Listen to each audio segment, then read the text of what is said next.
Tuhan Yesus, terima kasih buat kesempatan baru lagi. Kami segera akan bersaat teduh. Tuhan, pimpin kami, bimbing kami, sertai kami Bapa, agar apa yang Engkau mau beritahukan kepada kami ya Tuhan, lewat saat teduh pada hari ini. Tuhan, berbicaralah Tuhan, biarlah Engkau saja yang beracara di saat teduh pada hari ini. Dalam nama Tuhan Yesus, haleluya, amin. Shalom Bapak Ibu, puji Tuhan kembali lagi ya, kita bersaat teduh. Terus pantengin channel dari kita, pantengin terus episode terbarunya. Sekali lagi yang saya jelaskan ya Bapak Ibu ya, kalau memang misalnya Bapak Ibu mendapati video ini random, ngacak, misalnya hari ini saya membuatnya di Desember 2020. Ya, Bapak Ibu baru menemukannya di Maret 2021. Itu bukan secara kebetulan basi ya Bapak Ibu ya, atau ibaratnya wah ini telat nih. Bukan ya. Tetapi itu yang Tuhan ingin bicarakan pada hari itu. Ya, jadi semuanya tidak ada yang terlambat. Semuanya kata-kata Tuhan itu semuanya selalu baru setiap hari. Puji Tuhan Bapak Ibu, kita akan memulai saat teduh di dalam Yesaya 66 ayat yang kelima. Sekali lagi, di dalam Yesaya 66 ayat yang kelima. Satu ayat saja ya Bapak Ibu ya. Begini bunyinya. Keselamatan sesudah hukuman, perikopnya keselamatan sesudah hukuman. Dengarlah firman Tuhan, hai kamu yang gentar kepada firman-Nya.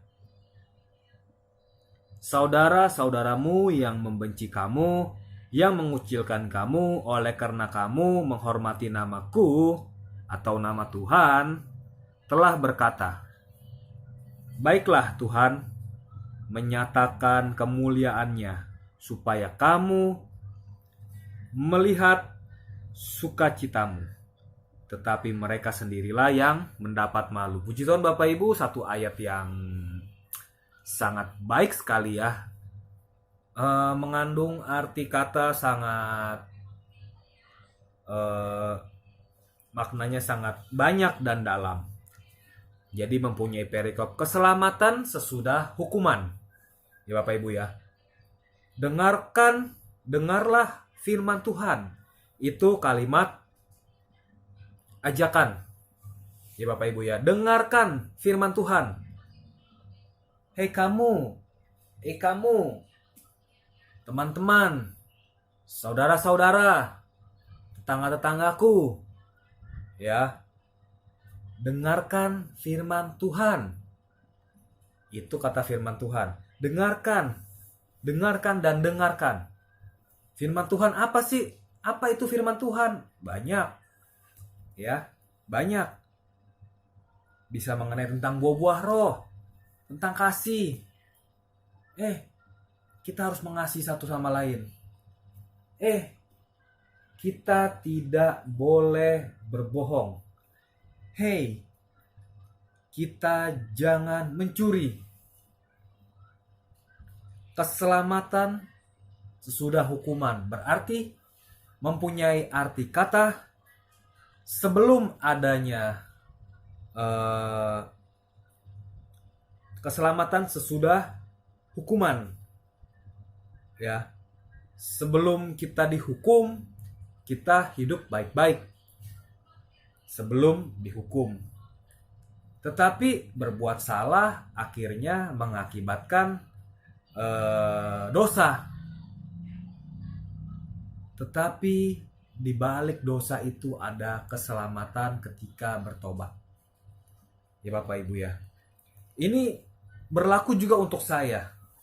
Ya, karena saya masih manusia biasa. Masih suka jatuh dalam dosa. Saya tidak munafik. Di channel ini saya sekali lagi tegaskan, tidak ada saya yang namanya munafik. Saya masih suka berbuat dosa, betul.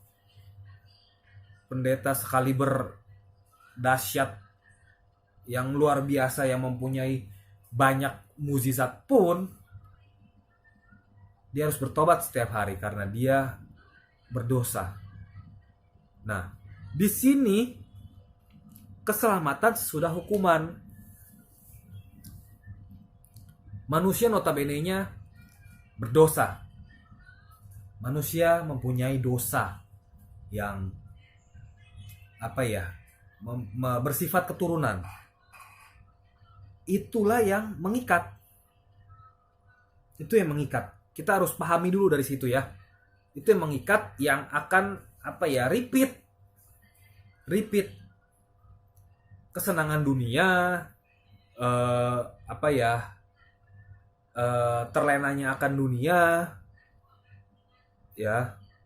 Kadang-kadang kita lupa ketika kita mendapatkan berkat, besoknya udah langsung lupa deh sama yang namanya firman Tuhan.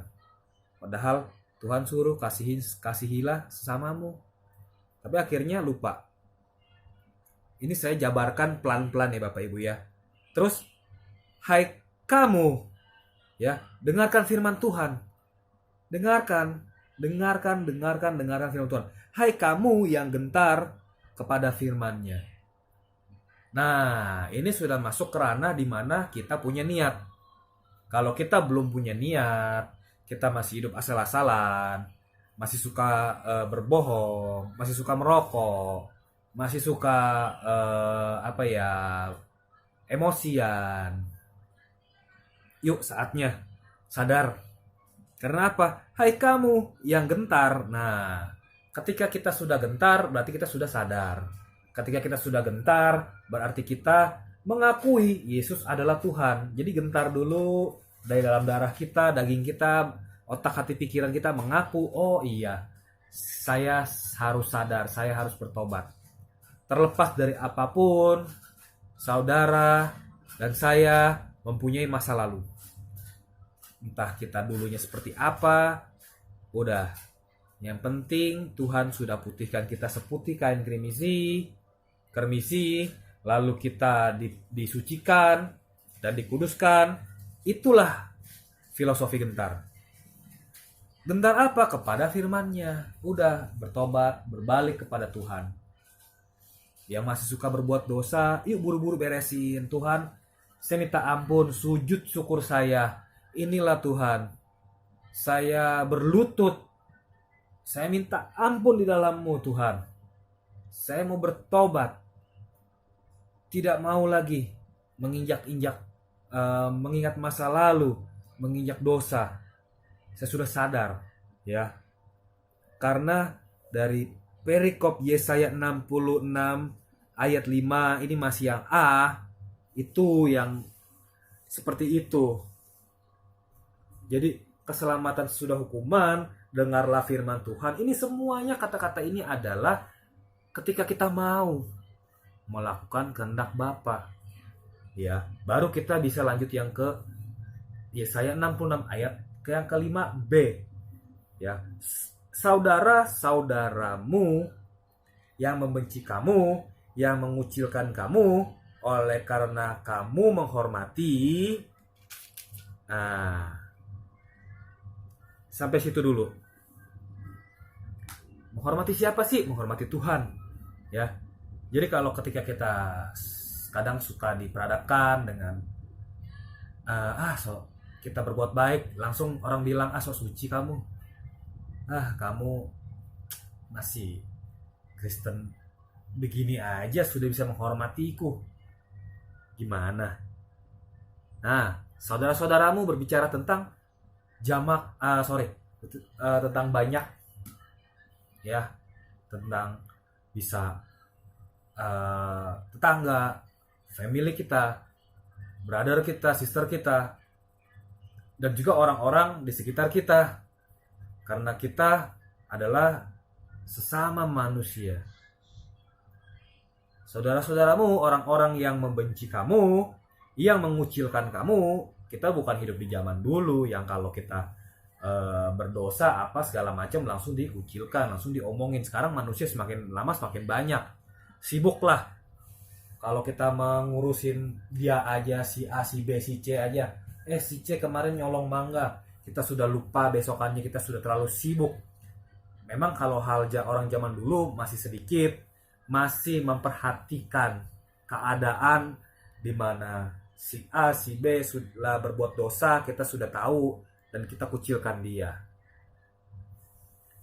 Nah, apalagi oleh karena nama Tuhan. Wah, dia mah so suci.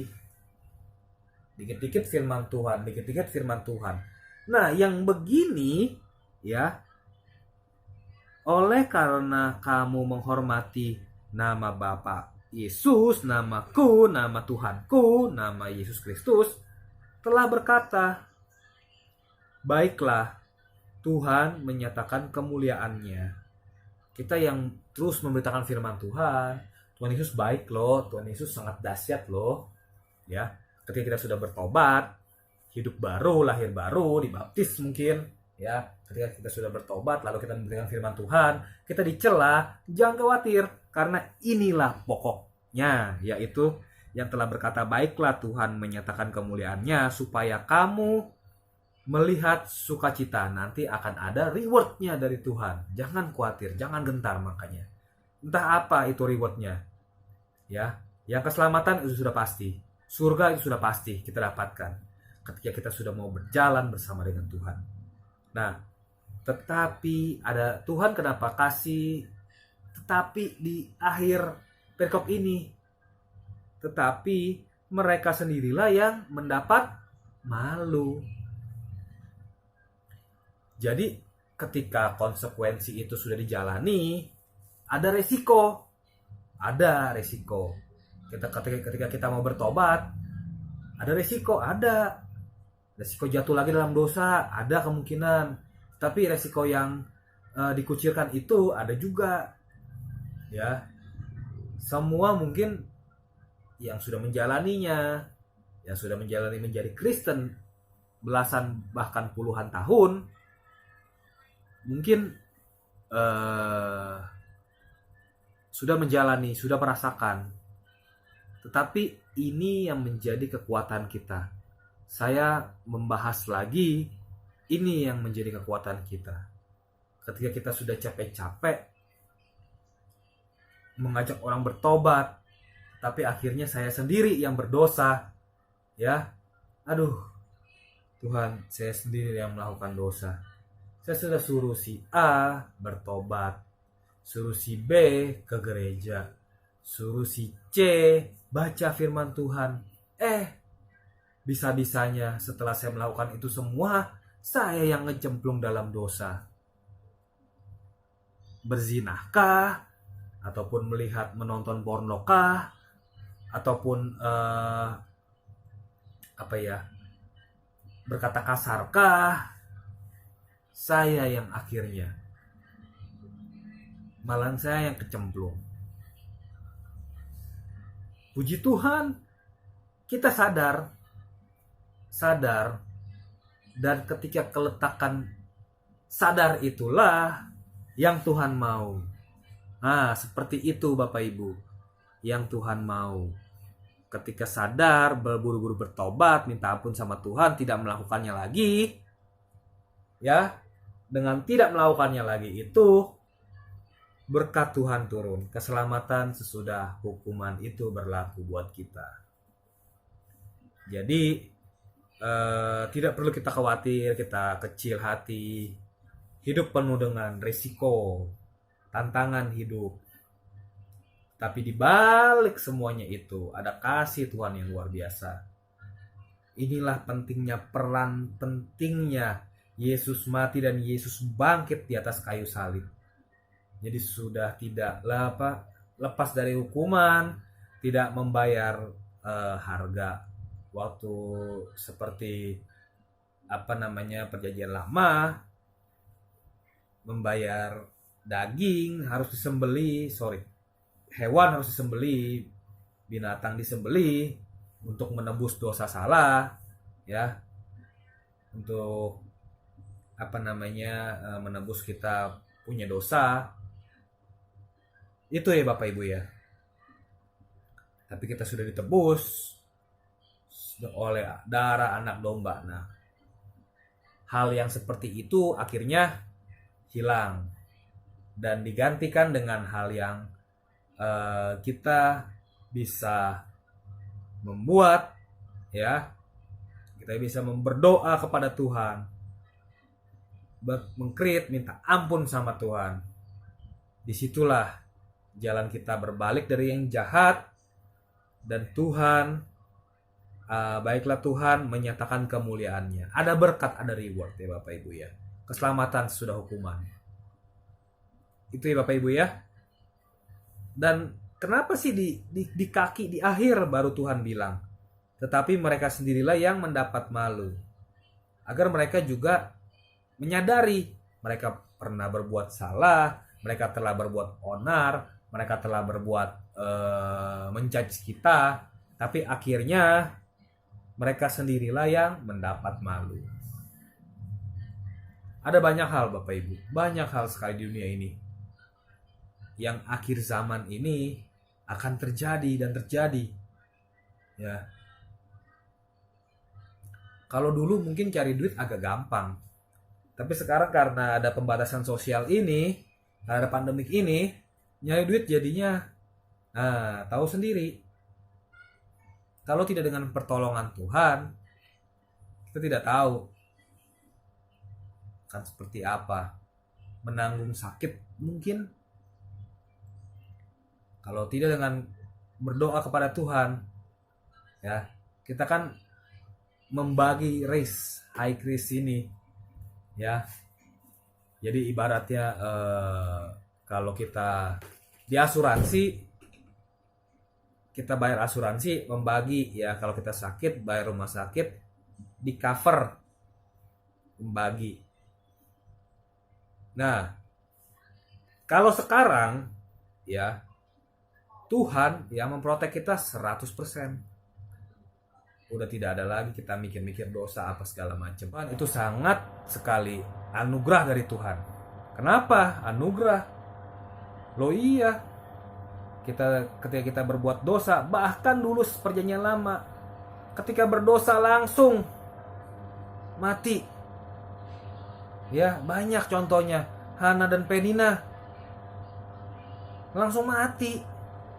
Berbuat dosa mati udah. Gak berguna kamu, Tuhan bilang. Tapi puji Tuhan, ketika Yesus mati dan bangkit, Yesus datang ke dunia ini, mati dan bangkit, ya, naik ke surga dan bangkit, pencurahan Roh Kudus, semua sudah tidak berlaku. Tuhan mengasihi anak-anaknya. Dan Bapak Ibu, kita akan berdoa. Tuhan Yesus, terima kasih buat saat teduh pada hari ini.